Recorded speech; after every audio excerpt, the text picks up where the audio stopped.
Hello दोस्तों, welcome to main point study. I hope आप सारे के सारे ठीक हो। तो आज हम करने वाले हैं कक्षा 11वीं के सामाजिक विज्ञान के मोस्ट इंपॉर्टेंट क्वेश्चन, और ये मोस्ट इंपॉर्टेंट क्वेश्चन का पार्ट सेकंड है। फर्स्ट पार्ट में अपलोड कर चुका हूँ, देखना मत भूलना। ये रही वो वीडियो का लिंक, ठीक है। इसका लिंक मैं नीचे डिस्क्रिप्शन में भी दे दूंगा। बिल्कुल एग्जाम के पॉइंट ऑफ व्यू से बनाई है ताकि आपके एग्जाम में फुल मार्क्स आए।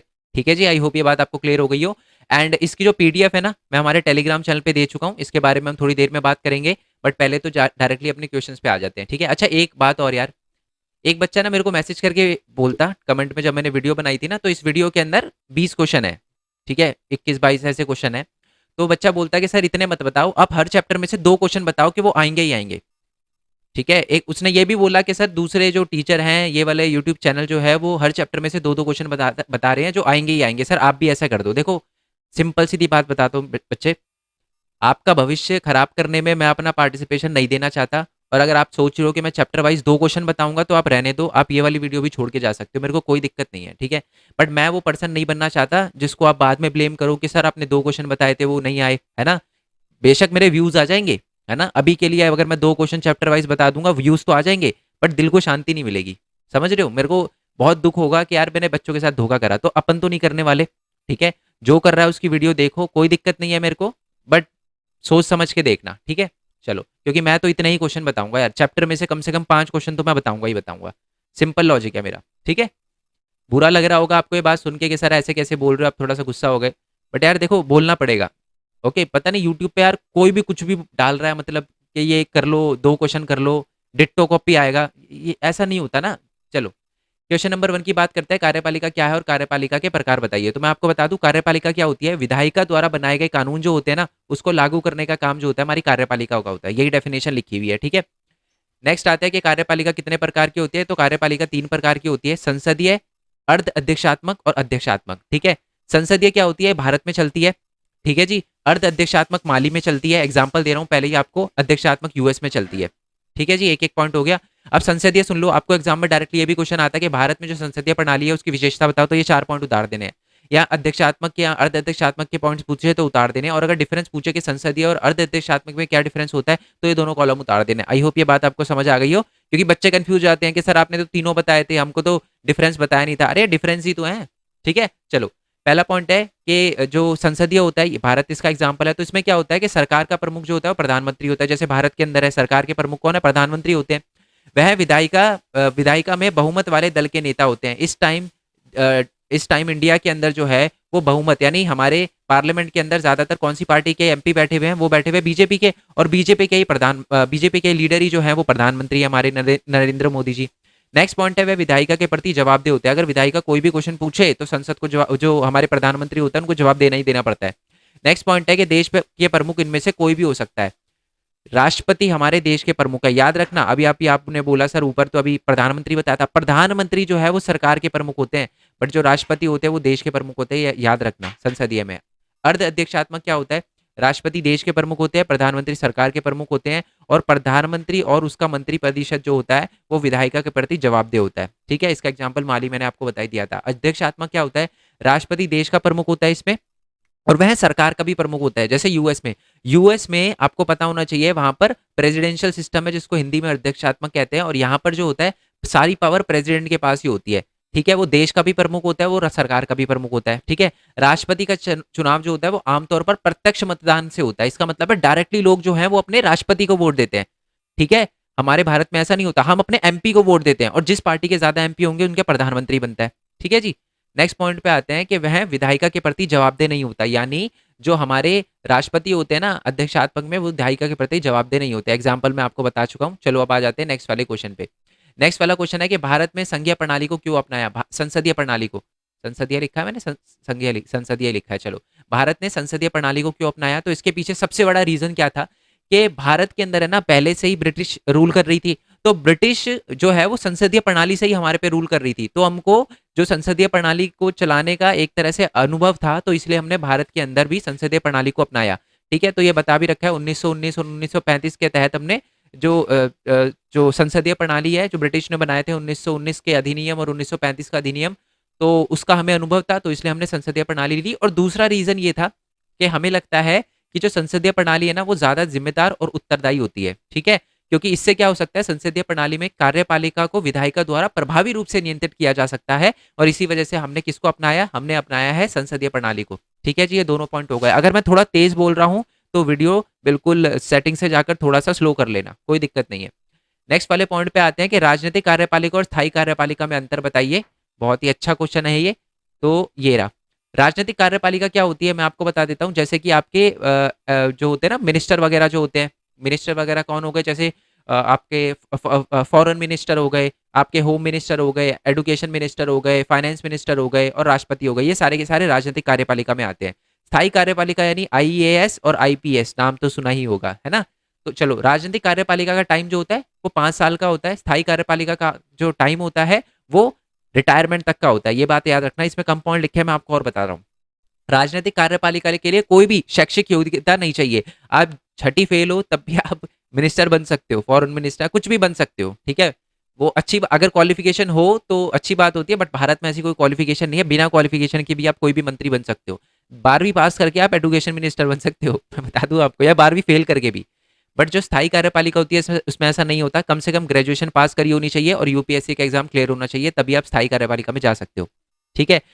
जो राजनीतिक कार्यपालिका होती है उसको समय से पहले आप हटा सकते हो। समय से पहले जब सरकार बीच में ही टूट जाए तो वो हट जाती है, जितने भी कार्यपालिका होती है वो सारी हट जाती है राजनीतिक। बट स्थायी कार्यपालिका, एक बार आप आईपीएस बन गए, आईएएस बन गए तो आपको सस्पेंड किया जाता है, हटाया बहुत मुश्किल से जाया जाता है। महाभियोग की प्रक्रिया लगानी पड़ती है स्थायी कार्यपालिका को हटाने के लिए, जो राष्ट्रपति को हटाने के लिए लगाई जाती है, ठीक है जी। और ये जो है वो निपुण नहीं समझे जाते, राजनीतिक कार्यपालिका इतनी निपुण नहीं होती, बट जो स्थायी कार्यपालिका होती है ना, आईपीएस आईएएस, वो थोड़े निपुण होते हैं, मतलब थोड़ा इंटेलिजेंट वगैरह कह सकते हो आप, ठीक है जी। क्लियर हो गया, आई होप ये बात आपको क्लियर हो गई हो। चलो जी, नेक्स्ट वाले पॉइंट पे आते हैं कि राष्ट्रपति की शक्तियां तथा विशेष अधिकार बताओ। तो ये रहा जी राष्ट्रपति की शक्तियां। पहले तो ये सारे के सारे पॉइंट लिखे हुए हैं, इसमें से कोई भी 3-4 पॉइंट याद रख सकते हो। जैसे मैं प्रधानमंत्री, प्रधानमंत्री लिख दिया, प्रधानमंत्री कर लेना, एक ही तो होता है प्रधानमंत्री, ठीक है। प्रधानमंत्री और मंत्रियों की नियुक्ति करता है, यानी शपथ दिलवाता है हमारा जो राष्ट्रपति होता है। दूसरा, राज्यपालों की राज्यपाल और अध्यक्ष के तरह महत्वपूर्ण नियुक्ति करता है, यानी उनको भी शपथ दिलवाने का काम, नियुक्त करने का काम हमारे राष्ट्रपति को होता है। वह कानून की नीतियों को लागू करता है, यानी बिना सिग्नेचर के राष्ट्रपति का, बिना राष्ट्रपति के सिग्नेचर के कोई भी कानून नहीं बनता, ठीक है। ये रहा, ये वो वाला पॉइंट था। नेक्स्ट है कि जो उच्चायोगों और राजदूत वगैरह होते हैं उनकी नियुक्ति करता है। मेरे कहने का मतलब जो फॉरेन में, जैसे भारत, जैसे मैं बताता हूँ, जैसे हमारी रशिया की कोई एम्बेसी है, मतलब इंडिया की एम्बेसी है रशिया के अंदर, तो वहां पर जो हमारे मिनिस्टर जो वो बैठेंगे ना, आईआरएस बैठेंगे, है ना, जो आईआरएस नहीं, आईएफएस होता है, इंडियन फॉरेन सर्विस का कोई मिनिस्टर बैठेगा ना, इंडियन फॉरेन सर्विस का कोई ऑफिसर बैठेगा, तो वो जाकर पहले जाएगा अपने लीडर के पास, रशिया के लीडर के पास, है ना। तो उनको अपने पेपर्स वगैरह चेक करवाता है। मेरे कहने का मतलब सिंपल है, जो भारत के अंदर जितने भी दूसरे दूसरे देश के जो आते हैं ना, जो ऑफिसर आते हैं, वो सबसे पहले राष्ट्रपति के पास जाते हैं और राष्ट्रपति उनको नियुक्त करता है, ठीक है जी। और वो भारतीय सेना का सर्वोच्च कमांडर भी होता है, ये बात याद रखना, एग्जाम में जरूर 1 मार्क्स में क्वेश्चन पूछा जा सकता है कि भारतीय सेना का सर्वोच्च कमांडर कौन है। कुछ बच्चे सीडीएस लिख कर आ जाते हैं, कुछ बच्चे प्रधानमंत्री लिख कर आ जाते हैं, जबकि वो राष्ट्रपति हैं, ठीक है। वह युद्ध व शांति की घोषणा करते हैं और उन्हें सूचित करने का और परामर्श करने का अधिकार है। सूचित यानी प्रधानमंत्री खुद उनको बताता है कि सर ये बातचीत चल रही है, ये चल रहा है, ठीक है जी। ये हो गया उनकी शक्तियां। अब इनके थोड़े विशेष अधिकार देख लेते हैं। उनके पास कुछ इंपॉर्टेंट पावर होती है, अगर एग्जाम में अलग से क्वेश्चन भी आ सकता है कि राष्ट्रपति की विशेष अधिकार बताओ। तो पहली बात तो है कि सदन को पुनर्वालोकन के लिए लौटा सकता है, सदन के विधेयक को, विधेयक कर लेना इसे, विधेयक को, यानी मान लो कोई कानून बनाने के लिए राष्ट्रपति के पास सिग्नेचर करने के लिए गया, राष्ट्रपति ने कहा कि मेरे को ये कानून अच्छा नहीं लग रहा, आप एक बार दोबारा विचार कर लो, ठीक है, दोबारा से भेज देता है। तो ये एक पावर है हमारे राष्ट्रपति के पास, है ना, सिग्नेचर करने से एक बार के लिए मना कर सकता है। दूसरा है कि विटो शक्ति का यूज करके मान लो उनके पास सिग्नेचर करने के लिए कोई वो आया, क्या कानून आया कि जी ये कानून पारित हो रहा है, आप सिग्नेचर कर दो, फिर ये कानून बन जाएगा। तो हमारे राष्ट्रपति चाहे तो उसमें विलंब कर सकते हैं, वो बोल सकते हैं कि नहीं जी मैं बाद में साइन करूंगा, 1 महीने बाद, 2 महीने बाद, ऐसे विलंब कर सकते हैं वो, ठीक है।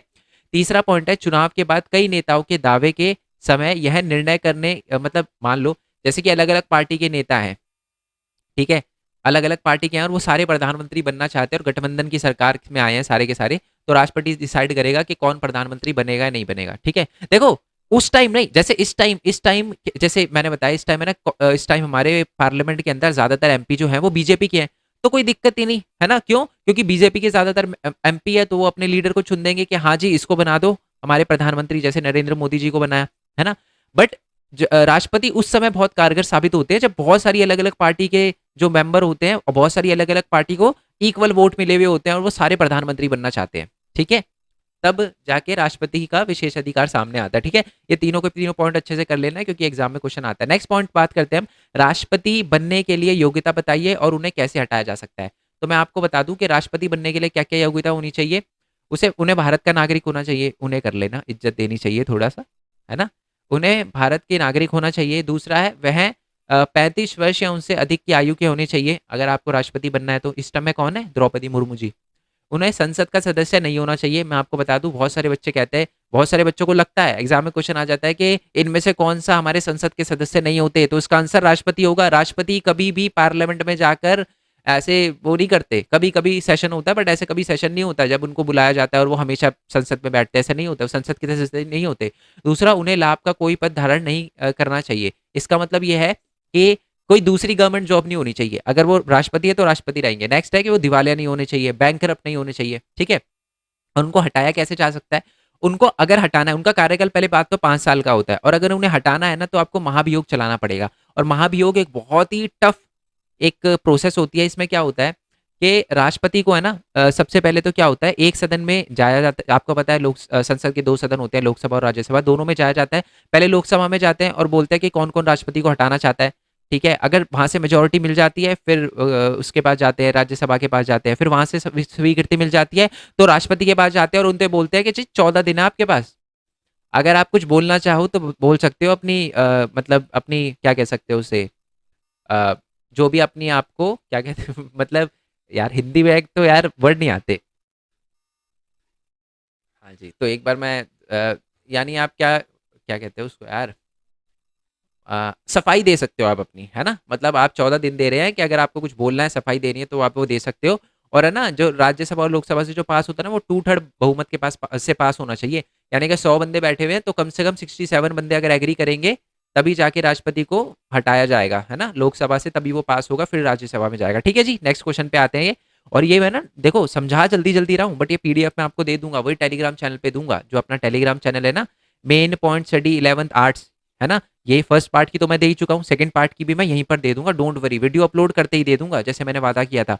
और अगर किसी बच्चे के जो है वो मोस्ट इंपॉर्टेंट क्वेश्चन क्लियर है, अच्छे से चैप्टर कर रखे हैं, तो मैंने चैप्टर वाइज भी मोस्ट इंपॉर्टेंट क्वेश्चन डाल रखे हैं, तो ये वाली वीडियो भी आप देख सकते हो, ठीक है। चैप्टर नंबर 1 से सारे के सारे चैप्टर डाल रखे हैं, ओके। बाकी हमारे टेलीग्राम चैनल पे दो 2398 हो गए, 2400 बच्चे होने वाले हैं, तो आप भी ज्वाइन कर लेना क्योंकि हम 12th में भी साथ रहने वाले हैं, ठीक है जी। और बाकी मैं बता दूं, मेन पॉइंट स्टडी को तो सब्सक्राइब कर ही लेना यार, जैसे बता दिया 12th में हम साथ रहने वाले हैं। और बाकी जो हमारा डिफरेंट चैनल है मेन पॉइंट टेक, बेसिकली इसमें यही बताता हूँ कि एक स्टूडेंट अर्न कैसे कर सकता है, पैसे कैसे कमा सकता है, सबसे ज़्यादा इंपॉर्टेंट चैनल है, ठीक है। आप फोन से एनिमेशन वीडियो कैसे बना सकते हो, वीडियो बना के यूट्यूब पे अपलोड करके कैसे अर्न कर सकते हो, आप लैपटॉप से एनिमेशन वीडियो कैसे बना सकते हो, आप दूसरे की वीडियो यूट्यूब पे कॉपी करके कैसे अर्न कर सकते हो, आप वेबसाइट कैसे बना सकते हो, वेबसाइट से कितनी अर्निंग होती है। वेबसाइट से याद आया कि हमारी भी एक वेबसाइट है, ठीक है, main point study, okay. Basically इस पे मैंने नोट्स वगैरह अपलोड कर रखे हैं, ठीक है। बट क्योंकि थोड़ा टाइम लग जाएगा वो नोट्स अपलोड करने में वेबसाइट पे तो इसलिए मैंने डायरेक्टली टेलीग्राम चैनल पे दे दिया, ठीक है। बाकी आप मेन पॉइंट स्टडी की, ये देखो लोड हो रहा है, टाइम लग रहा है लोड होने में क्योंकि नेट थोड़ा सा फास्ट नहीं चल रहा, ठीक है। तो आप सपोर्ट करना चाहो तो कॉन्ट्रीब्यूट अस के बटन से सपोर्ट कर सकते हो, ठीक है। देखो ऐसा कुछ नहीं है कि आप सपोर्ट करोगे तभी आपको नोट्स मिलेंगे, ऐसा कुछ नहीं है, ठीक है। नोट्स सबको मिलेंगे, ये बात मैं आपको क्लियर कर देता हूँ, ठीक है। बट अगर कोई बच्चा सपोर्ट करना चाहे तो इससे सपोर्ट कर सकता है। देखो कितना अमाउंट कितना छोटा है बड़ा है वो मैटर नहीं करता, आपका सपोर्ट मैटर करता है। क्योंकि जैसे जैसे मैं वेबसाइट पे नोट्स अपलोड कर रहा हूँ ना, इसकी कॉस्ट बढ़ रही है। और मेरे लिए अभी तो चलो मैं कर रहा हूँ बट बाद में ऐसा हो कि आपके जो जूनियर्स है जब वो 11th में आए तब उनको दिक्कत हो, तो उनके लिए है, ठीक है। और मैं दोबारा बता दूं, वो बच्चे जो फाइनेंशियली वीक है उनको सपोर्ट करने की बच्चे कोई ज़रूरत नहीं है। आप अच्छे नंबर लाओ, पढ़ के अच्छे नंबर लाओ, वो अल्टीमेटली सपोर्ट होगा। और बाकी ये जो ऐड वगैरह दिख रही है इस पर क्लिक करके 10-20 सेकंड रुक जाओगे ना, वो भी अल्टीमेटली सपोर्ट ही होगा, ठीक है। तो कोई दिक्कत नहीं है। बहुत सारे बच्चे पूछते हैं कि सर कैसे सपोर्ट कर सकते हैं, तो ऐड पे आ जाओ, जैसे ही नोट्स डाउनलोड करने आओगे आप अभी भी वेबसाइट पे आओगे तो ये ऐड दिखेगी ना, इस पर क्लिक करके 10-20 सेकंड रुक जाना, वो भी अल्टीमेटली सपोर्ट ही होगा, ठीक है। चलो जी, आ जाते हैं डायरेक्टली। अच्छा एक और बात यार, ये एक व्लॉगिंग चैनल रह गया यार हमारा, उसकी भी बात कर लेते हैं, भरत कुमार खोरवाल वाला। एक दिन पहले मैं लाइव वगैरह आ जाऊंगा, आपके जो भी क्वेश्चन वगैरह उनका रिप्लाई वगैरह करने लाइव आऊंगा, ठीक है, अगर कुछ इंपॉर्टेंट वगैरह पूछना हो और अगर किसी के कोई डाउट नहीं होंगे तो हम एमसीक्यू का टेस्ट स्टार्ट कर देंगे। ठीक है, चलो जी अब नेक्स्ट वाले क्वेश्चन पे आ जाते हैं। नेक्स्ट क्वेश्चन है, प्रधानमंत्री जो होते हैं वो राष्ट्रपति तथा संसद के बीच में एक सेतु का काम करते हैं। इसका मैं मतलब बताता हूँ। जो प्रधानमंत्री होता है ना, वो संसद का जो भी चीजें होती है, जो भी बातचीत होती है ना, वो राष्ट्रपति को बताते हैं। जो प्रधानमंत्री होते हैं वही राष्ट्रपति को बताते हैं कि संसद में ये हो रहा है, ये हो रहा है, ये हो रहा है, ये हो रहा है। ठीक है, और अगर प्रधानमंत्री को कोई सलाह भी चाहिए होती है तो वो भी राष्ट्रपति से ही मांगते हैं। ठीक है, देखो इसका आंसर मैं आपको दिखा देता हूँ, बहुत ही शॉर्ट फॉर्म में लिखा होगा। और देखो बहुत सारे बच्चे क्या करेंगे, यही याद करके जाएंगे, जो डायरेक्टली नोट्स पे कूदेंगे ना बच्चे, है ना, वो सीधा इसको याद करके जाएंगे। बच्चे नहीं, ये शॉर्ट में लिखा है, कुछ कुछ आंसर ऐसे मैंने लिखे हैं जो शॉर्ट में लिखे हैं। ठीक है जी, तो मैं आपको समझा देता हूँ। जो हमारे राष्ट्रपति जो होता है, और जो प्रधानमंत्री होते हैं, वो राष्ट्रपति और संसद के बीच में सेतु का काम कैसे करते हैं। जैसे मान लो प्रधानमंत्री को अगर सलाह वगैरह चाहिए होती है तो वो राष्ट्रपति से सलाह मांगते हैं। ठीक है, और प्रधानमंत्री जो होते हैं राष्ट्रपति को सलाह भी देते हैं। अगर राष्ट्रपति को कभी सलाह की जरूरत पड़ जाए तो वो कौन देते हैं, प्रधानमंत्री देते हैं। और प्रधानमंत्री कहाँ होते हैं, संसद के सदस्य होते हैं।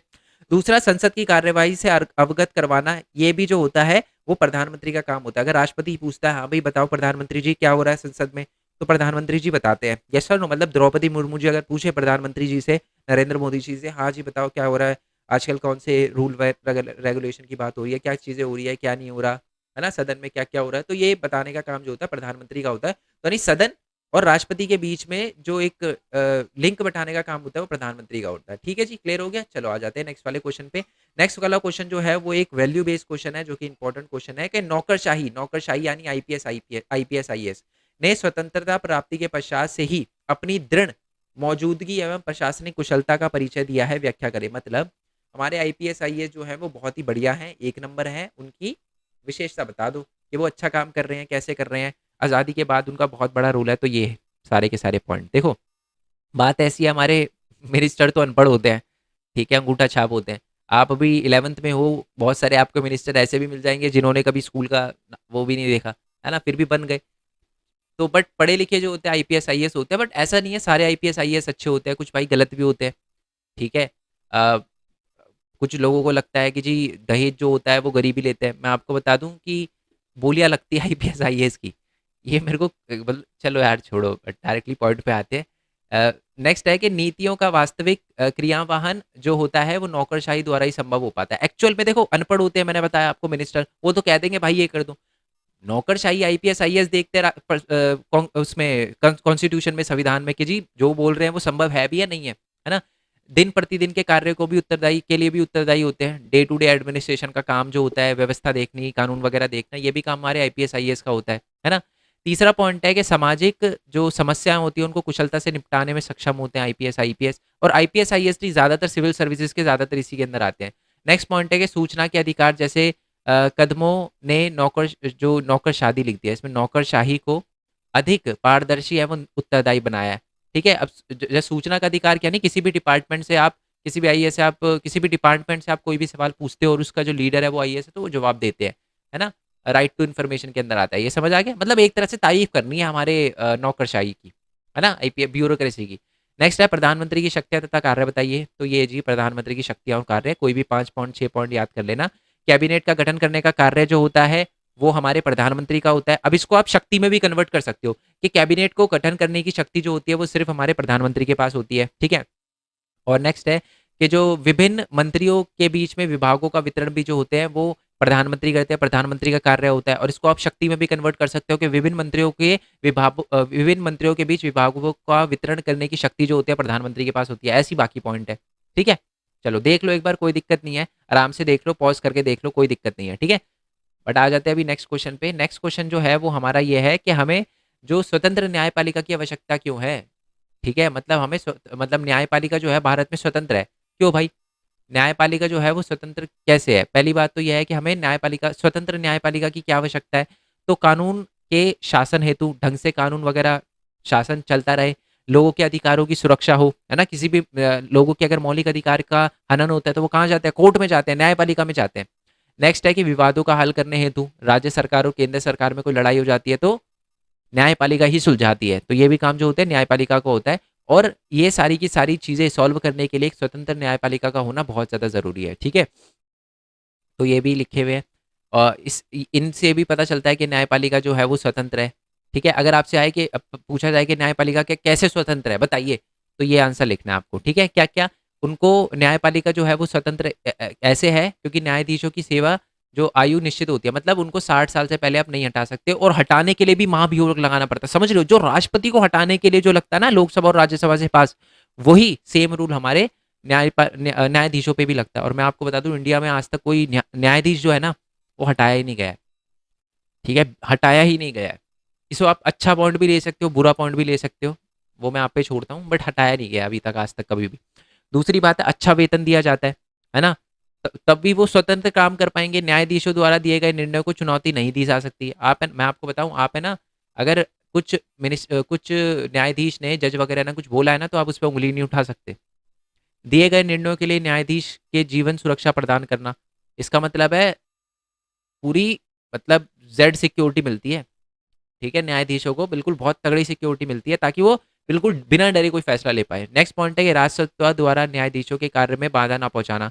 कोई भी सरकार जो है वो न्यायाधीशों को नहीं छेड़ सकती कि आप ये करो ये करो। नेक्स्ट है कि न्यायाधीश की नियुक्ति जो होती है विधान पालिका में हस्तक्षेप नहीं करती, यानी जो मिनिस्टर वगैरह होते हैं ना वो नहीं बोल सकते कि ये बनेंगे न्यायाधीश है, ये बनेंगे न्यायाधीश। ठीक है जी, चलो नेक्स्ट क्वेश्चन पे आते हैं कि भारत के सर्वोच्च न्यायालय के क्षेत्र अधिकार बताइए। यानी जो न्यायपालिका होती है, ये बहुत इंपॉर्टेंट क्वेश्चन है, मैं आपको बता दूं, ये क्वेश्चन दिखा देता हूँ यार पहले तो मैं। भारत के सर्वोच्च न्यायालय के क्षेत्र अधिकार का वर्णन करें, मोस्ट इंपॉर्टेंट क्वेश्चन है ये। है ना, आपसे अलग अलग पार्ट में भी पूछा जा सकता है कि ये बताओ कि भारत के सर्वोच्च न्यायालय, उसके मौलिक अधिकार क्या है, अपीलीय अधिकार क्या है, सलाहकारी अधिकार क्या है, और वो कौन कौन से रिट जारी करती है, ये पूछा जा सकता है। मौलिक अधिकार क्या होता है, सर्वोच्च न्यायालय के मौलिक अधिकार क्या है कि अगर संघ यानी केंद्र सरकार और राज्य सरकार के बीच में अगर कोई विवाद हो जाए तो उसको निपटाने का काम जो होता है वो हमारे किसका होता है, न्यायपालिका का होता है। नेक्स्ट है अपीली, यानी अगर कोई कोर्ट है, जैसे कि हाई कोर्ट है या डिस्ट्रिक्ट कोर्ट है, अगर उसमें कोई फैसला सुनाया गया और लोग उससे खुश नहीं है तो वो क्या कर सकते हैं, अपील कर सकते हैं बड़े कोर्ट में, है ना। और आप सुप्रीम कोर्ट तक अपील कर सकते हो, अगर सुप्रीम कोर्ट ने कोई फैसला सुना दिया और आपसे खुश नहीं हो तो आप कुछ नहीं कर सकते। Yes sir no. नेक्स्ट है सलाहकारी, जो जनहित के मामलों में तथा कानून के मसलों में पर राष्ट्रपति को सलाह देना। अगर राष्ट्रपति को कभी सलाह की जरूरत पड़ती है तो कौन देता है, अपने सर्वोच्च न्यायालय के वो देते हैं, जज वगैरह देते हैं। अच्छा एक और बात बता दूं, हमारे राष्ट्रपति को शपथ पता कौन दिलाते हैं, ये अपने सुप्रीम कोर्ट के चीफ जस्टिस। ठीक है, नेक्स्ट है रिट। रिट आपने चैप्टर नंबर 2 में भी पढ़ा होगा, अधिकार वाले चैप्टर में, कि कौन कौन से मौलिक अधिकार की रक्षा के लिए जो हमारा न्यायपालिका होती है कौन कौन से रिट जारी कर सकती है, बंदी प्रत्यक्षीकरण, परादेश, निषेध आदेश, ठीक है, उत्प्रेक्षण लेख, है ना, और अधिकार प्रच्छा ये जारी कर सकती है। इसको नाम याद रख लेना, कोई दिक्कत नहीं है, ज़्यादा डीप में नहीं आता। ठीक है, आई होप ये बात आपको पता चल गई। और विशेष अधिकार क्या है हमारे न्यायालय के, सर्वोच्च न्यायालय के, कि भारतीय भूभाग के किसी भी अदालत द्वारा जो पारित किए गए मामले पर फैसले पर स्पेशल लेख पिटीशन के तहत की गई अपील की सुनवाई करना की शक्ति है। मतलब अगर मान लो कोई भी कोर्ट है, भारत का कोई भी कोर्ट है, छोटा बड़ा कोई भी कोर्ट है, अगर सुप्रीम कोर्ट को लगता है कि भाई इस कोर्ट की बस की नहीं है ना, तो वो अपने ऊपर ले लेती है फैसला कि चलो हम देखेंगे इस फैसले को। ठीक है, नेक्स्ट वाले क्वेश्चन पे आते हैं। न्यायिक सक्रियता के फलस्वरूप न्यायपालिका पर बोझ बढ़ा है। न्याय सक्रियता क्या मतलब होता है, जो न्यायपालिका होती है ना वो क्या करती है कि मैं बता देता हूँ, न्याय सक्रियता का मतलब सुन लो आप, पहले थोड़ा सा नीचे आ जाते हैं, वो बता देता हूँ मैं न्याय सक्रियता का मतलब क्या होता है। न्याय सक्रियता का मतलब होता है कि न्यायपालिका सक्रिय है, यानी अगर मान लो विधायिका कोई गलत कानून बनाती है ना, तो न्यायपालिका जो है वो अड़ंगी डाल देती है कि नहीं जी आप गलत कर रहे हो, है ना। इससे पता चलता है न्यायपालिका जो है वो बहुत ही ज्यादा बढ़िया काम कर रही है, सक्रिय है, एक्टिव है। बट काम तो बढ़ गया ना, कानून बनाने का काम तो न्यायपालिका का नहीं है, बट उनको बनाना पड़ा, क्यों, क्योंकि जो अपने कार्यपालिका है, विधायिका है, वो अच्छे से काम नहीं कर रही। तो इसका मतलब आपको क्या समझ आया, इसका मतलब आपको समझ आया न्यायपालिका, न्यायिक सक्रियता जो है वो बहुत अच्छी चीज है। न्यायपालिका जो है वो न्याय सक्रियता दिखाकर देश का विकास कर रही है, अच्छी चीजें कर रही है ना, लोगों को शोषण से बचा रही है। बट इसमें दिक्कत यह है कि न्यायपालिका जो है वो बहुत ज्यादा उसके पास काम बढ़ गया है, पहले तो इतने सारे केस पहले पेंडिंग है ठीक है, और ऊपर से फिर ये उनका भी कार्यपालिका के कानून वगैरह, अब कानून बनाने का काम भी फिर न्यायपालिका कर रही है या उन पे रोक लगा रही है, तो काम बढ़ जाता है। एक्टिव तो हो जाती है न्यायपालिका, काम तो अच्छा कर रही है, बट इससे बहुत काम बढ़ जाता है। ठीक है जी, नेक्स्ट वाले क्वेश्चन पे आते हैं कि न्यायपालिका की रचना पिरामिड के आकार की होती है, वर्णन कीजिए। सिंपल क्वेश्चन है ये। देखो भारत में सबसे ज्यादा अधीनस्थ न्यायालय है, उससे थोड़े कम जिला न्यायालय है जिसको डिस्ट्रिक्ट कोर्ट बोला जाता है, और हर स्टेट में एक एक उच्च न्यायालय है, और सबसे ज्यादा इंपॉर्टेंट जो हमारा कोर्ट होता है वो सर्वोच्च न्यायालय भारत में सिर्फ एक है। ठीक है, तो यही सबसे ज्यादा हमारी अधीनस्थ न्यायालय, इसलिए देखो सबसे नीचे है वो, क्योंकि बहुत ज्यादा है, पावर भी इसकी कम होती है। फिर जिला अदालत थोड़ी कम होती है, पावर इसकी अधीनस्थ न्यायालय से थोड़ी ज्यादा होती है। फिर उच्च न्यायालय हर स्टेट में एक एक है, और सर्वोच्च न्यायालय सिर्फ एक है। ठीक है, सबसे ज्यादा पावर भी इसके पास है, और ये सिर्फ एक है।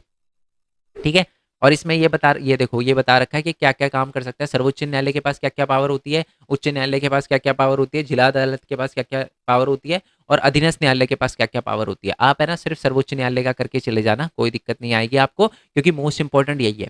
ठीक है, इसके फैसले सभी अदालत को मानने पड़ते हैं। ये चाहे तो किसी हाई कोर्ट के जज का तबादला यानी ट्रांसफर करवा सकती है, यह किसी अदालत का मुकल्ला अपने पास मंगवा सकती है, और यह किसी उच्च न्यायालय में चल रहे मुकदमे को दूसरे उच्च न्यायालय में भिजवा सकती है। ये काम जो है हमारा सुप्रीम कोर्ट करता है। न्यायिक पुनर्वालोकन क्या होता है?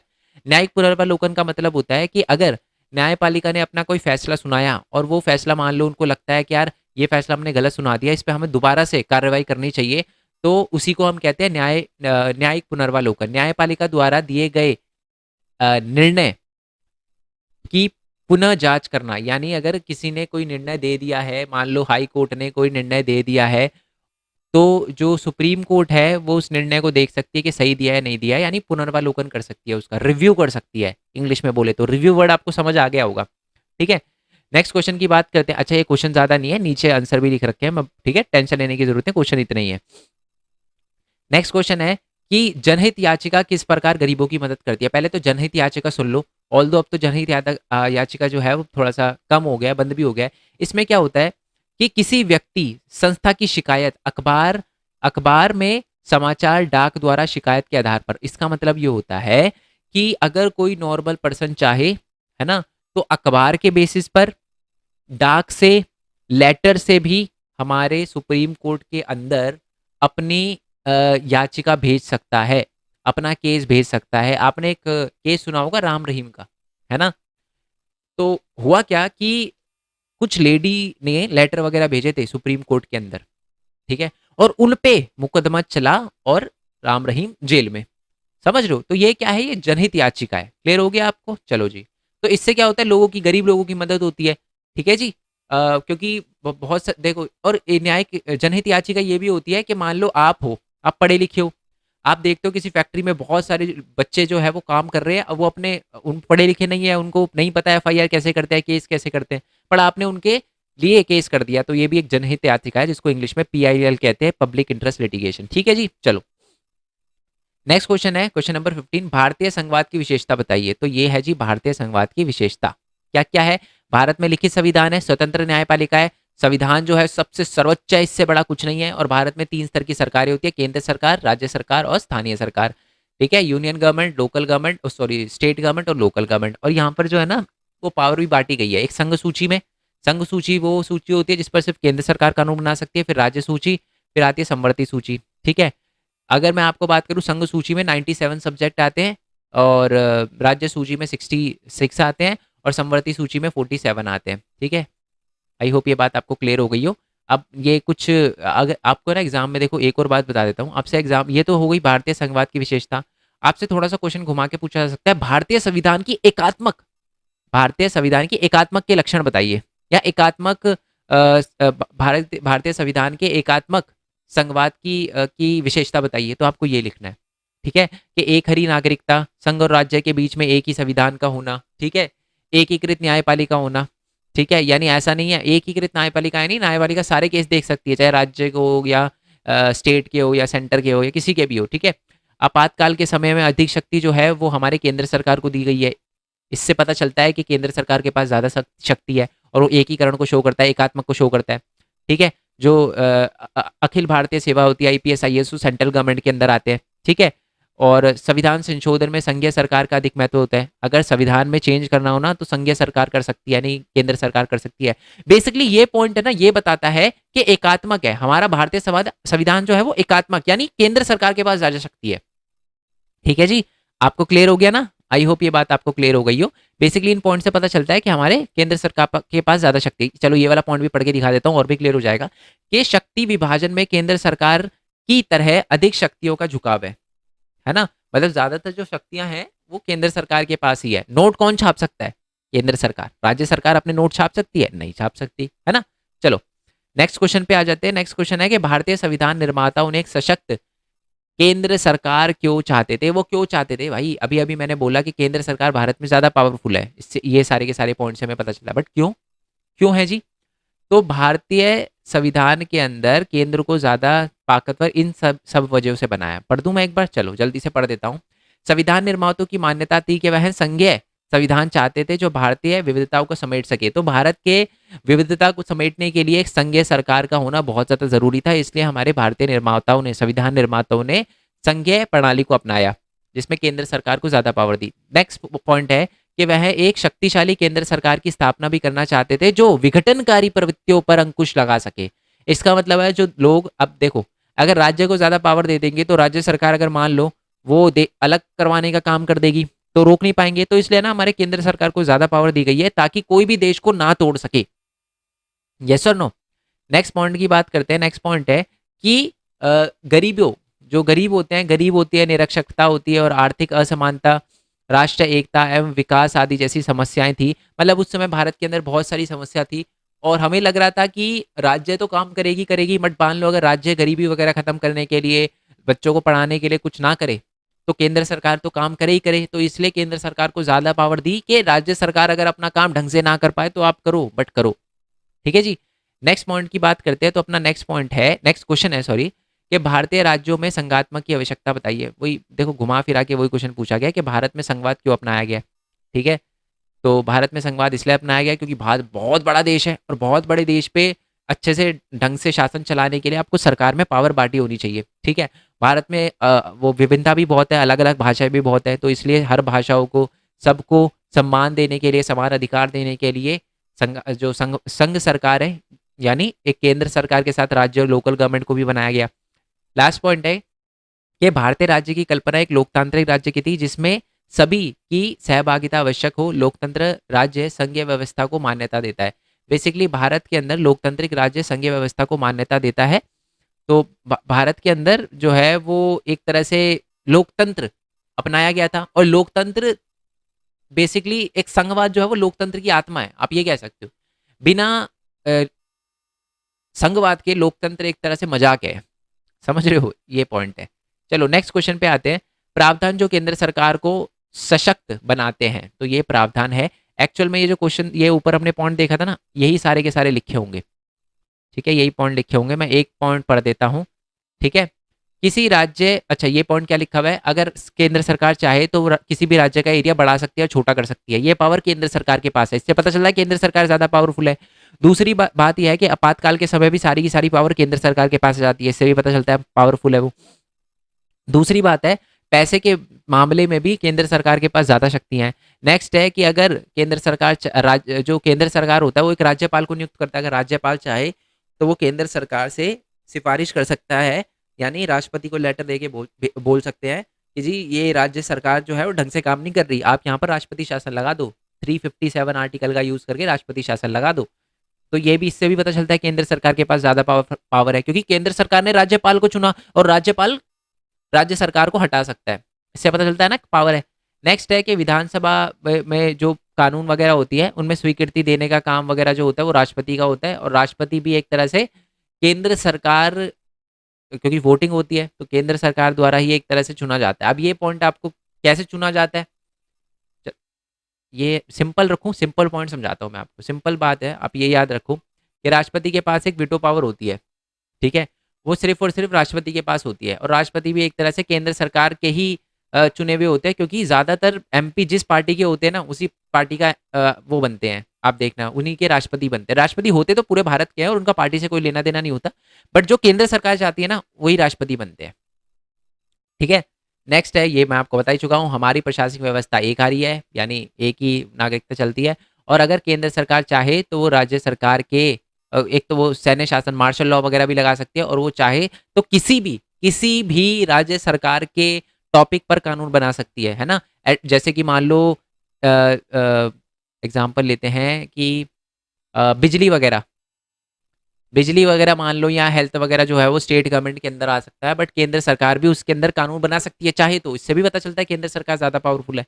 बट उल्टा नहीं हो सकता, राज्य सरकार केंद्र सरकार के कानून नहीं बना सकती। ठीक है जी, नेक्स्ट क्वेश्चन पे आते हैं। भारतीय संविधान में संविधान का जो स्वरूप है वो संघात्मक है, लेकिन वास्तव में एकात्मक है इसकी आत्मा। सिंपल बताऊं, इसमें भी वही आंसर लिखना है। देखो घुमा के पूछा गया है, बट क्वेश्चन सेम ही है। क्वेश्चन यही है कि भारत में बोला तो गया कि संघात्मक है, कि पावर डिवाइड है, बट फिर भी एकात्मक पावर है। इसका मतलब ये बताना है आपको इसके अंदर कि भारत में हाँ संघवाद है, पावर जो है वो डिवाइडेड है, बट आज भी ज्यादातर पावर जो है, क्लियर पावर जो है वो केंद्र सरकार के पास है। कौन कौन सी पावर है वही आपको बताना है, कि आपातकाल के समय जो है ना, और वो अनुच्छेद 356 भी लगा सकती है, किसी भी एरिया को बड़ा छोटा कर सकती है, एक वरिष्ठ नागरिकता है, ये सारे के सारे पॉइंट। ठीक है, नेक्स्ट वाले क्वेश्चन पे आते हैं कि संघ सूची बताइए। संघ सूची क्या है, राज्य सूची क्या है, संवर्ती सूची क्या है। संघ सूची वो होती है वह सूची जिस पर सिर्फ केंद्र सरकार कानून बना सकती है, उसको हम संघ सूची कहते हैं। 99 टॉपिक आते हैं इसमें। राज्य सूची क्या होता है, राज्य सूची वो होता है जिस पर सिर्फ और सिर्फ राज्य सरकार कानून बना सकती है, उसको हम राज्य सूची कहते हैं। और राज्य सूची में कितने टॉपिक आते हैं हमारे, राज्य सूची में टोटल 66 टॉपिक आते हैं। और उसके बाद आता है हमारा संवर्ती सूची। संवर्ती सूची में 47 से लेकर 52 तक लगभग इतने हमारे टॉपिक आते हैं, और इस पर केंद्र सरकार और राज्य सरकार दोनों ही कानून बना सकती है। बट अगर वही विवाद हो जाए, केंद्र भी बना दे राज्य भी सरकार कानून बना दे, तो सिर्फ और सिर्फ केंद्र सरकार का कानून चलेगा। ठीक है, आई होप ये बात आपको क्लियर हो गई हो। अब लास्ट बात करते हैं कि बहुत से प्रदेश जो है वो राज्यपालिका की भूमिका को लेकर खुश नहीं है। मैं समझाता हूँ, जैसे कि एग्जाम्पल देता हूँ। ठीक है, एक हमारा भारत का एक राज्य है वेस्ट बंगाल। वेस्ट बंगाल में इस टाइम जो है वो जो हमारी सीएम है वो है ममता बनर्जी जी। ठीक है जी, उनके नाम के पीछे ही जी लगता है, बट मैंने फिर भी एक्स्ट्रा जी लगा दिया रिस्पेक्ट के लिए। तो ममता बनर्जी जी जो है वो हमारी वेस्ट बंगाल की राष्ट्र वो है, सीएम है, चीफ मिनिस्टर है।